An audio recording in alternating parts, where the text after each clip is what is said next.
Hello everyone, welcome back to my channel. I am back with a new video, atoms and molecules. In this video we will discuss about atoms.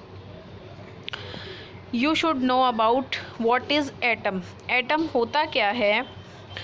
The smallest particle which can not be further सब divided, वो सबसे छोटा particle जिसको हम फिर से divide नहीं कर सकते, यानी और छोटे हिस्सों में डिवाइड नहीं किया जा सकता, उसे हम एटम कहते हैं। Who explain the divisibility of matter, matter की डिविजिबिलिटी को किसने एक्सप्लेन किया था? सबसे पहले इंडियन फिलोसफर महर्षि कनद ने एटम की डिविजिबिलिटी को एक्सप्लेन किया था कि ये सबसे छोटा पार्टिकल है। उसके बाद में हमारे पास एक ग्रीक फिलोसफर थे जिनका नाम था डेमोक्रिटस, उन्होंने एटम की डिविजिबिलिटी को एक्सप्लेन किया। After that we will discuss the law of chemical combination. What is this law of chemical combination? Law of chemical combination involves two types of laws. These are law of conservation of mass and law of constant proportion. What is the law of conservation of mass? Father of modern chemistry Antoine L Lavoisier ने सबसे पहले law of conservation of mass के बारे में बताया। Law of conservation of mass से आपको पता चलता है कॉन्जर्व करना। कॉन्जर्व करना मतलब सेव करना किसी भी चीज़ को, यानी मास को जो कंजर्व करता है वो law of conservation of mass है। Law of conservation of mass कहता है कि mass can neither be created nor be destroyed, कि मास को ना क्रिएट किया जा सकता है ना ही डिस्ट्रॉय किया जा सकता है। वो किसी भी रिएक्शन के स्टार्टिंग में और एंड में क्या रहता है? सेम रहता है।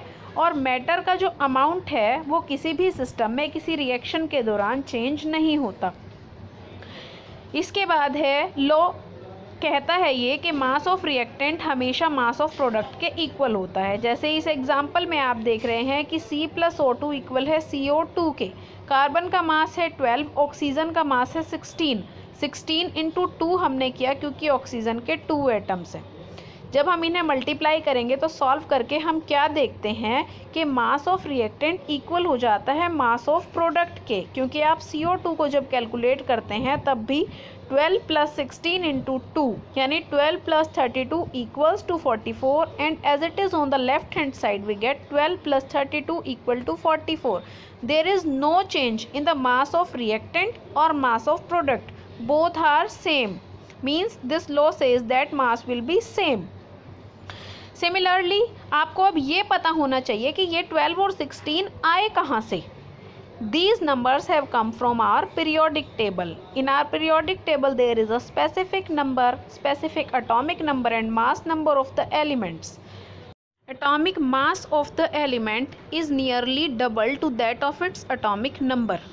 लगभग डबल होता है। Law of conservation of mass कहता है कि मास को ना तो क्रिएट किया जा सकता है और ना ही डिस्ट्रॉय किया जा सकता है केमिकल रिएक्शन में, बल्कि वो सेम रहता है, कंजर्व रहता है। जैसे इस एग्जांपल में मैंने आपको समझा दिया कि C+O2 मिलके CO2 बनाते हैं, एक एटम कार्बन का और 2 ऑक्सीजन के मिलके 3 एटम बनाते हैं CO2 के। अब आपके पास है law of constant proportion. What is this law of constant proportion? किसी भी प्योर केमिकल सब्सटेंस में एलिमेंट्स जो होते हैं वो हमेशा एक डेफिनेट प्रोपोर्शन में होते हैं बाय मास। उनका मास हमेशा एक डेफिनेट प्रोपोर्शन में होता है। जैसे आप वाटर लेते हैं, चाहे वो आप किसी भी सोर्स से लें, मास जो होता है हाइड्रोजन का और ऑक्सीजन का वो हमेशा 1:8 में ही रहेगा, चाहे उस वाटर का सोर्स कोई भी हो, हमेशा सेम रहेगा। सिमिलरली जैसे आपको मैंने पहले एग्जांपल बताया, इसी तरह से हाइड्रोजन और ऑक्सीजन के कॉम्बिनेशन से वाटर बनता है, तो हाइड्रोजन का एटॉमिक मास 1 होता है और ऑक्सीजन का एटॉमिक मास 16 है। अगर हमने 2 एटम लिए हैं तो हम 2 से मल्टीप्लाई करेंगे, और सिमिलरली जब हम लेफ़्ट और राइट हैंड साइड को सॉल्व करते हैं तो कैलकुलेट करने पर हमारे पास दोनों तरफ से मास क्या आता है? मॉलिक्यूलर मास दोनों का 36 आता है। आप देख सकते हैं इस एग्जाम्पल में। तो अगर आपको मेरी वीडियो अच्छी लगी है तो please like, share and subscribe करें, क्योंकि आपको इस वीडियो का सेकंड पार्ट भी देखना है जिसमें हम Dalton's theory of atomic mass को डिस्कस करेंगे, डाल्टन्स थ्योरी ऑफ एटम को डिस्कस करेंगे। और प्लीज़ मेरे चैनल को सब्सक्राइब करें ताकि आप वो वीडियो देख सकें। Thanks for watching.